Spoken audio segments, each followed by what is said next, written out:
পারিপার্শ্বিক দৃশ্যমান এবং অদৃশ্যমান চাপে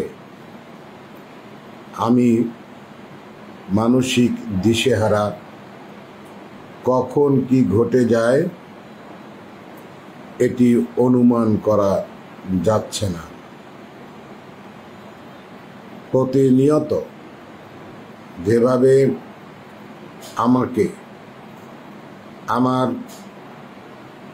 কর্মী সমর্থককে চাপ প্রয়োগ করা হচ্ছে, তাতে আমি মনে করি আমি জেলা আওয়ামী লীগের সহসভাপতি, আমি বঙ্গবন্ধুর আদর্শের সৈনিক, আমি জননেত্রী শেখ হাসিনার কর্মী। এ কারণেই জনগণের ক্ষয়ক্ষতি, কারো আমার জন্য কারো জীবন বিনাশ হোক, এই শঙ্কাকে সামনে রেখে আমি নির্বাচন করব, এমন নির্বাচন আমার প্রয়োজন নেই। যারা দলীয় কর্মী সমর্থক তারা যদি নিজেদের নৈতিক অবস্থান থেকে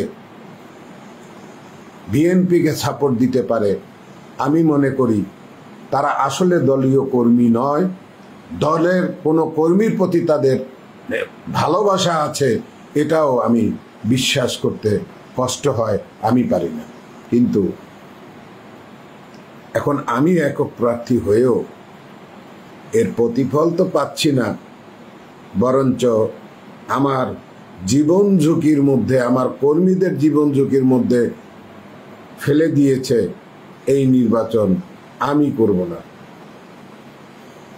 আমি সময় সব কথা পরে হবে ব্যক্ত। আমি শক্ত অবস্থান থেকে আমি আমার কথাগুলো ব্যর্থহীনভাবে সকলের উদ্দেশ্যে আমি জানানোর জন্যই এই কথাগুলো বলছি। কারণ অনেকগুলো বিষয় আছে যা এই মুহূর্তে আমি বলতে পারবো না, বিশ্লেষণ হবে পরে। আমি রক্ষা করব আমার মাঠের নেতাকর্মী যারা আমার সমর্থক তাদেরকে। আমি গ্রামগঞ্জে ঘুরেছি, সবার সাথে কথা বলেছি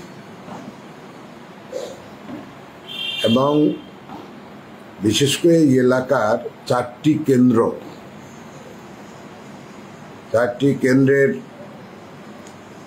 ওয়ার্ডসমূহে যখন গিয়েছি, পাড়া গ্রামে ঘুরেছি, আমি লোকজন পাচ্ছি না।